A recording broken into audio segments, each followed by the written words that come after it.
구독자 여러분 반갑습니다. 용채입니다. 이번 시간에는 지난 시간에 이어서 컨텐츠를 이어나가 보도록 할 텐데요. 지난 시간에는 이제 커피향을 얼마나 써야 될지에 대해서 얘기해보는 시간을 가졌는데, 이번 시간에는 거기에 이어서 이제 물은 얼만큼 넣어야 하는지, 그 다음에 추출 비율이란 뭔지에 대해서 간단하게 얘기를 해드려 보려고 해요. 혹시나 이제 지난 영상을 못 보시고 신청하시는 분들이 계신다고 한다면 위쪽에 이제 제가 띄워드릴 테니까 영상을 보시고 이 영상을 보신다면 조금 더 커피 내리시는 게 더 수월해지지 않을까 이런 생각이 듭니다. 커피 한 잔을 맛있게 내리는 데 있어서 이제 물량이 왜 중요할까요? 이제 커피를 내리는 데 있어서 가장 사실 사람들이 커피 품질만 생각을 하는데 물도 굉장히 중요합니다. 결국에는 커피에 있는 향이나 맛 성분들을 물을 통해서 이제 녹여내는 거죠. 이렇게 물을 통해서 녹여낼 때 가장 중요한 부분은 이제 재료의 상태에 따라서 물량을 어느 정도 넣어주는가에서 이제 우리가 마실 때 느낄 수 있는 향과 맛들이 결정이 되게 됩니다. 그래서 커피 한 잔을 맛있게 내리기 위해서는 물량이 어느 정도나 필요한지 사실 너무 어렵잖아요. 우리가 이 커피를 사왔는데 단순하게 맛있게 내려 먹고 싶은데 물량까지 어떻게 설정해야 되는지 우리가 어떻게 알아요? 라고 생각을 하실 분들이 계실 텐데, 그래서 제가 오늘 어느 정도나 물을 써야 될지 영상을 이제 천천히 보시다 보면 제가 어떤 재료에는 물을 어느 정도 넣어야 될지를 가이드를 드릴 거예요. 그러니까 영상을 끝까지 잘 보시고 나면 조금 더 커피가 맛있게 내려질 겁니다. 커피를 내릴 때 붓는 물량에 따라서 왜 추출이 달라지는지, 커피 결과물이 달라지는지 재료에 대해서 먼저 얘기를 해드려 보도록 할게요. 어떤 분들은 이제 밝은 산미와 그 다음에 다채로운 향 이런 것들을 좋아하셔서 밝게 볶인 라이트 로스팅 된 커피를 구매하시는 분들이 계실 테고, 그 다음에 어떤 분들은 나는 신맛이 싫어서 조금 더 고소하고 묵직하고 달콤 쌉싸름한 커피를 구매하시는 분들이 분명히 계실 거예요. 근데 이 두 재료가 사실 물을 부었을 때 녹아나는 속도가 다릅니다.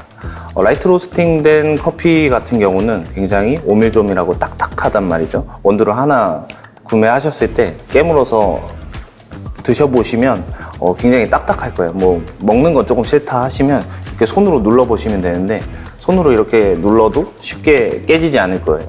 근데 반대로 이제 다크 로스팅 된 커피를 구매하신 분들은 뭐 하나를 드셔보시거나 이렇게 손으로 눌러서 으깨보시면 쉽게 바스라지는 걸 아실 수 있으실 거예요.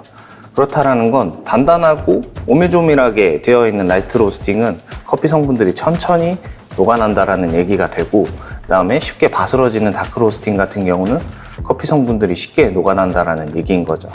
그러면 천천히 녹아나는 애들은 물을 적게 부어주게 되면 커피 성분들이 천천히 녹아나기 때문에 미처 이제 성분들이 다 빠져나오지 못하고 추출이 끝날 경우가 높아지고, 그 다음에 다크 로스팅 같은 경우는 쉽게 바스라졌죠. 물을 부었을 때 커피 성분들이 쉽게 빠져나오기 때문에 물을 적게 부어주면 좋겠지만 좀 더 많이 부어줬을 때는 우리가 원하지 않는 이제 불필요한 맛들이 더 딸려 나올 수 있게 되는 거죠.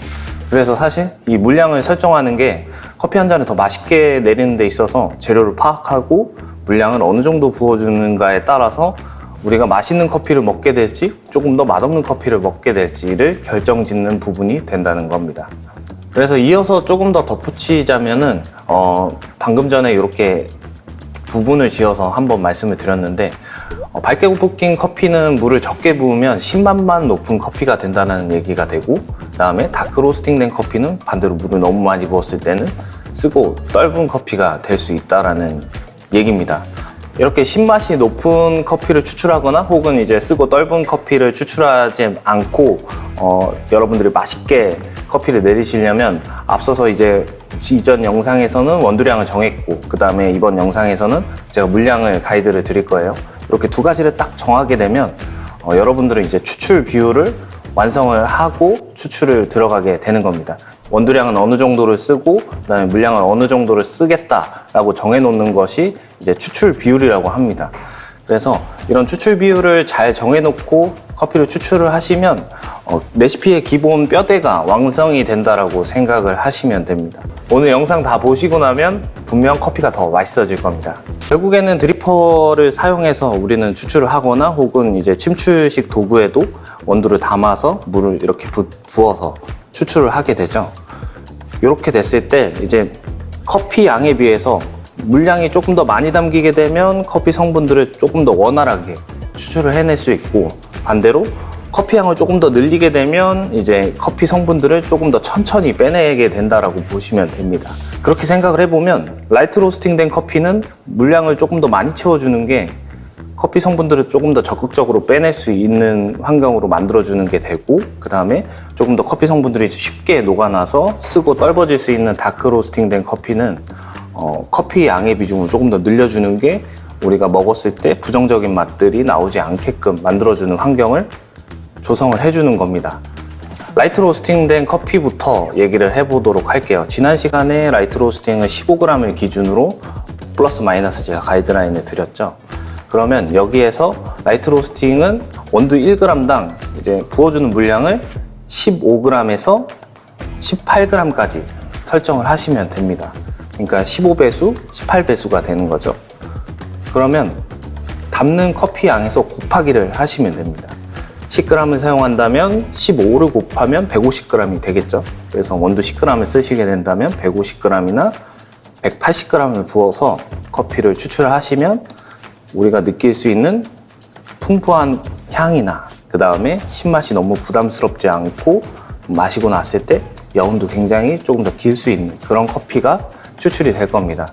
어떤 분들은 물을 너무 많이 부었을 때 밋밋해지지 않을까요? 라고 걱정하시는 분들이 계실 텐데 생각보다도 오히려 이제 물을 너무 적게 부었을 때는 향 성분들이나 맛 성분들이 충분히 녹아 나오지 않아서 진하지만 밋밋한 커피가 될 수 있을 겁니다. 그래서 물을 조금 더 충분히 부어주는 게 오히려 너무 쉬지 않고 조금 더 향도 풍부한 커피를 만들어줄 수 있게 되는 거죠. 미디움 로스팅된 커피 같은 경우는 커피 양을 기준으로 해서 물을 10에서 15배수를 설정하시면 됩니다. 마찬가지로 원두 10g을 사용하시면 물을 100g에서 150g을 사용하시면 되는 겁니다. 그래서 라이트 로스팅된 커피에 비해서는 커피 성분들이 조금 더 충분히 잘 빠져나오기 때문에 물을 조금 더 적게 부어줘도 커피 성분들이 커피 한 잔에 잘 채워지게 되는 거죠. 그래서 미디움 로스팅 같은 경우는 바운더리가 굉장히 넓었죠. 미디움 라이트도 있고 미디움 다크도 있어요. 그래서 10에서 15배수를 가이드라인을 드렸을 때 조금 더 어둡다라고 하면 10배수에 가깝게, 그 다음에 조금 더 밝다라고 하면 15배수에 가깝게 물량을 사용하셔서 추출을 하시면 커피가 더 맛있게 추출이 될 겁니다. 자, 마지막으로는 다크 로스팅을 한번 얘기를 해볼게요. 다크 로스팅 같은 경우는 항상 라이트 로스팅의 반대의 개념이라고 보시면 돼요. 그래서 다크 로스팅 같은 경우는 커피 성분들이 잘 빠져나오니까 5배수에서 10배수 정도를 사용하셔서 커피를 내리시면 너무 쓰지 않고 떨지 않은 그런 커피가 추출이 될 겁니다. 이렇게 물량을 부어줬을 때 필연적으로 발생되는 문제가 있죠. 커피가 너무 진하게 내려질 거예요. 그러면 물을 넣어서 희석을 해서 드시면 됩니다. 드리퍼에 물을 부어서 커피를 더 연하게 만들면 되지 않을까요? 라고 생각을 하실 수 있는데, 물이 커피를 지나가면서 농도를 더 연하게 만들어줄 수도 있지만 안 좋은 커피 성분들도 추출해서 떨어질 수 있기 때문에 다크 로스팅에서는 우리가 긍정적으로 느낄 수 있는 성분들만 빼내주고 그 다음에 그냥 물만 부어서 우리가 마시기 편안한 이제 농도를 맞춰주면 됩니다. 조금 더 농도라는 건 연한지 진한지를 결정짓는 거라고 보시면 돼요. 그래서 물을 조금 더 넣어서 드시면 되는데 물을 얼만큼 넣어야 될지 모르겠어요 라고 하시는 분들 계실 거예요. 그러면 담은 커피 양만큼 한 번씩 넣어가면서 농도를 조절하시면 좋아요. 그래서 20g을 담았다면 20g씩 넣어서 최대 3번에서 4번 정도까지만 설정해 두시고 희석을 하셔서 드시면 좀 더 마시기 좋은 커피가 될 겁니다. 붓는 물량까지 제가 말씀을 드렸죠. 단순하게 이제 붓는 물량 가지고 여러분들이 조금 더 맛있는 커피를 내릴 수 있게 제가 가이드를 드렸어요. 여기에서의 여러분들이 궁금증이 생기실 부분이 있으실 것 같아서 한 가지만 간단하게 얘기를 하고 끝내도록 하겠습니다.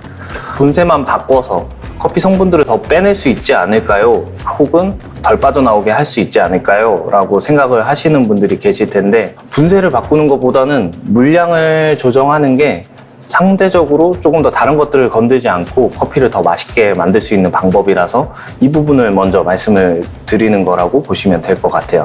그래서 분쇄를 바꾸게 됐을 땐 라이트 로스팅 같은 경우는 추출 시간이 길어질 수도 있고, 다크 로스팅 같은 경우는 추출 시간이 불필요하게 너무 짧아질 수도 있어요.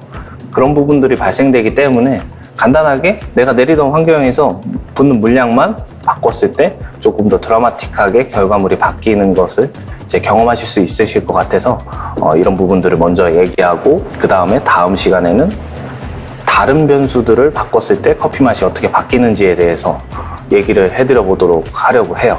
자, 그러면 이번 영상은 이쯤에서 마치도록 하겠습니다. 다음 영상은 제가 카페오레를 만드는 레시피를 알려드려 보도록 할게요. 지금까지 용채미였습니다. 감사합니다.